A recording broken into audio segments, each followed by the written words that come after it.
Yesterday, not yesterday, a few days ago, a YouTuber who follows my channel, okay, he sent me a message. And he sent me a message. He's like, "Hey, you remember me?" I said, "No, I'm sorry, I don't." He's saying, "I sent you this message many years ago." No. I told him clearly, I don't remember. So he's like, "Yeah. Anyway, I'm the same YouTuber who you once ignored." I was like, I have no idea what you're talking about, and I don't even know your YouTube channel. What's your YouTube channel? So he showed me his YouTube channel. It was like a pretty decent channel. He has production, he has effects. He talks, and him and his wife both do a stuff, skit, humor. Very nice.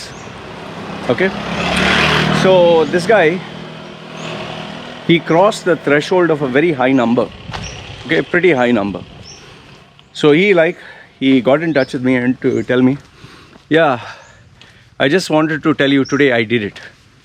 I was like, okay, I don't seem to understand why you're telling me. I mean, make me understand why are you informing me all this? Like, what am I missing here? So then he told me, okay, maybe you forgot. Okay. He's saying, once upon a time I had called you when you had, I don't know, 1,000 or whatever subscribers, and I asked you for help. I asked you, help me get followers and help me make a YouTube channel. And you said, "Oh, how many subscribers do you have?" and this and that. And you said, I don't bother. When I asked you for an interview, you said no, because I had only some 10 or 12 subscribers and you had 1,000. So you're showing off. Today, I am 100 times bigger than you. So I just want to tell you, always be humble, don't show off. Okay. So he was basically trying to tell me in the most simple words, fuck you. I did it. Ha ha ha. And showing me the middle finger. Yeah, fuck you. I'm telling you honestly, I seriously don't remember when I did that, when I said that. And even if I did say that, I'm not going to apologize. I'm not going to apologize at all. Why the fuck should I? I mean, if someone has 4 or 5 subscribers and they tell me, "Lloyd, I want you to be on my YouTube channel for an interview," I'm going to say no. And I keep getting so many requests for people to collaborate or people to speak on their YouTube channel, and it's nothing new. Now, it's not because they are small. It's a business decision, because if I have 10,000 say for example 10,000 subscribers, and this guy has 1 million subscribers, if I speak on his channel, I get exposed to 1 million people. But if he has 10 subscribers and I have 10,000 subscribers, out of his 10, 4 or 5 will see and they'll join. So that 1 hour that I spend, I would rather spend it creating content on my own channel, right? So that's why I wouldn't apologize. And would I want to be featured on his channel now that he's big? No, because his content is not like mine. And I still refuse people who sometimes are big time channels. In fact, I've refused movie roles where I'm supposed to be a villain. I got a Big Brother offer where I was supposed to do ridiculous and obnoxious things. I refused. I got invited to moderate a business, this thing on creativity. They wanted a creative looking guy. I refused because the money was not good. So the Big Brother thing, I just felt, even if the money was good, I felt there's too much of fuck all stuff which I didn't want to do. So, and you'll be surprised, I even got offers to do porn. That was before my marriage and before, which I was actually thinking, oh, porn, okay, fine, might want to consider. But now in hindsight, I'm glad I did. That would be crazy. So, see, it's there will always be people who are smaller than you and who become more successful than you. And people will be, and you will piss off people in your life. There will be people who I'll piss them off, who will be angry with me because I treated them in a way. But that's because that is life. I mean, if you don't have money, for example, if you don't have money and you want my services and I refuse you, and tomorrow you end up being very rich and very successful, and you come back to me and say, you didn't help me when I wanted money, so fuck you. It is what it is. I'm not going to grovel and, oh, please, sir, now like me, sir. No, fuck you. I'm still the same guy. There have been people who approach me, Loy, can you do my resume rebrand? Can you mentor me? Can you coach me? I have refused them because they didn't have the money. When after they got a job, they told me, ha, ha, ha, you know, motherfucker, I got a job without you, you bastard, this and that. They were angry with me, and I said, I'm glad that you have all this anger because that will make you better. I remember this guy, I don't want to take his name. He's still my friend on Facebook. His son, he used to always praise his son. He's from Pakistan. So he told me his son would come and meet me in Dubai from Pakistan. So his son turned out to be the small guy, really small guy, skinny like, I don't know what. He was telling me his son is so handsome, his son is so dynamic and this and that. It turned out to be this malnutrition, skinny, small little case who came and met me. And he showed me his CV and he wanted my guidance for his CV. And I told him, even today, I'll tell you, his CV was crap. Okay. And he wanted a managerial job. I told him, you will not get a managerial job in Dubai, coming straight from Pakistan. And later on, you know, and I didn't want to do it for free. So, but out of courtesy, I guided him whatever I could. But I didn't want to work for free.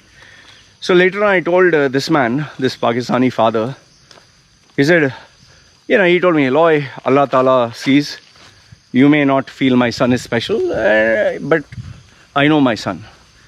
So I kind of figured, oh, fuck, there's a snake. Look, look, look. It's a snake. You can see? See? Snake. Eee. Oh. Spooky. Okay. So I know that I kind of upset him. But it was business. You know, you can't mix friendship and business. And this is, you're talking of, I don't know, what, 10 years ago?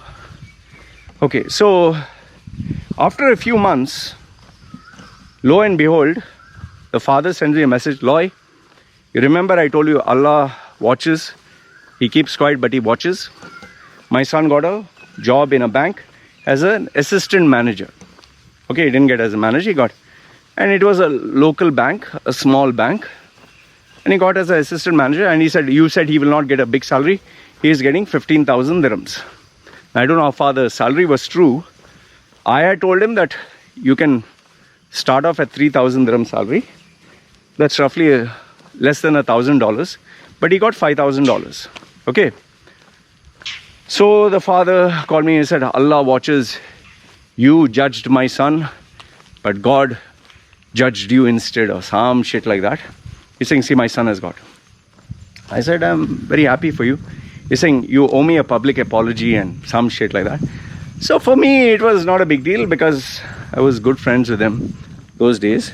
So I put it up on Facebook and I said, you know, many months ago, this guy came and his son came and I said he wouldn't get a job. Today he's got, you know, I said he wouldn't get a $1,000 job. He got $5,000 and I eat my words for it. He's right, I was wrong. And then his father said, oh, Loy, I didn't think you'll do that. You're humble. Allah Ta'ala will bless you, this and that and whatever. Okay, fine. Now it was 10 years ago, nearly 10. Today, that guy's son works in the same position. I think same position, same bank. Because accidentally I happened to see it one day.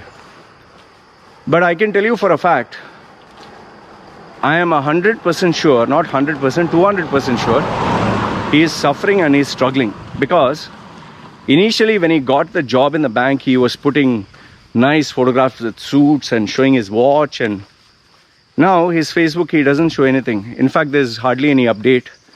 His father doesn't talk about him. His father just shows him and grandchildren. He doesn't brag, he doesn't talk anything. is absolutely no talk about his son. And obviously because of the COVID recession and job losses and all, I'm pretty sure he must be going through a very tough time. And over the 10 years, I have grown from what I was to what I've become today, which is a miracle. And for him, but he has continued with the same position, same whatever. So what am I trying to tell you through this? Okay, this whole video episode that I shared with you until now, these 10 minutes. See what really matters, no, in life. Okay, number one is consistency. Number two is longevity. Okay, there is nothing that goes beyond this. If you can be consistent day after day, do something every single day, even if it's small, that is much better than doing super crazy big things and then vanishing off to nothingness. Like for example, people have lost and got their six-pack abs in 6 months. Wow. People have earned 1 million. Wow. People have suddenly created a business and now they have 6-7 branches globally. Wow. But now the question is, can you consistently maintain this pace? Can you continue? Or is it going to fizzle out at some end? Are you going to reach your full capacity? That's number one. And the second challenge is, can you continue this for a lifetime? See, there are so many people who go to the gym. They lift heavy. You get bigger. But at some point of a bodybuilder's life or a life career or lifespan, at some point you'll stop growing. At some point, no matter how many steroids you take, no matter how many supplements you take, no matter what you do, no matter how much you lift, you're going to stop growing, because the body can only handle so much. The heart can pump blood to only so much. The human skeletal system can only handle so much weight. The joints can only manage so much. Beyond a certain point, it cannot. Because after that, maybe your heart will explode. Maybe your heart will stop pumping. It can't support the whole body. Maybe I was so heavy. When I would walk, my knees, my joints, my lower back, everything would pain. I had abused my body so much in bodybuilding. Even closing my hands and opening my fingers, my palms, my joints used to ache. If I would lift something like this, my elbows would pain. It was that bad. So where I thought I was getting big, it reached critical mass, and from there it was only downhill. So the point I want you to keep in mind is, whenever you feel like showing off and telling people, see, I'm big, I'm this, I'm that, I'm whatever, just keep one thing in mind, that consistency and longevity. Can you do this every single day? Day after day after day after day? And second one, can you do it for a lifetime? When you're young, you'll think, oh, Loy, of course. Like when I speak to youngsters, can you train 3 hours in the gym and lift 100 kilo? Yeah, of course, Loy. But for a fact, it's not possible. And obviously they are young, so they don't have the maturity and experiences of life. They can talk from their ass and from their testosterone, and they are growing. So obviously young kids will talk all big bullshit. But for people who are normal people in the real world, we know what is the reality. Like there are so many youngsters who believe they'll be the next Elon Musk or Jeff Bezos. Why? Because they got 1,000, then they made $2,000, then 3,000. So they evaluate, if I can keep doubling like this, I'll become like Jeff Bezos in 20 years. I'll become a billionaire or trillionaire. If only life would work that way. So anyway, this is what I wanted to share with you in today's session. Remember one thing. Yes, you will grow.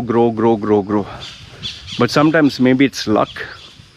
Maybe you're the right guy at the right place at the right time. And one day when your luck runs out, then what do? That is why, for me, making money on YouTube and this popularity, fame, whatever, always remind myself, maybe one day my luck may run out. And if it does, what do I do? So that is why I keep myself grounded. That is why I save money. And that is why I prefer keeping a low profile, doing my thing, making my money, minding my business. Everyone's happy. So that's life, man. That's life. So anyway, I wanted to share this with you. Let me know what are your thoughts. Okay. This is me signing off. Guys, take care.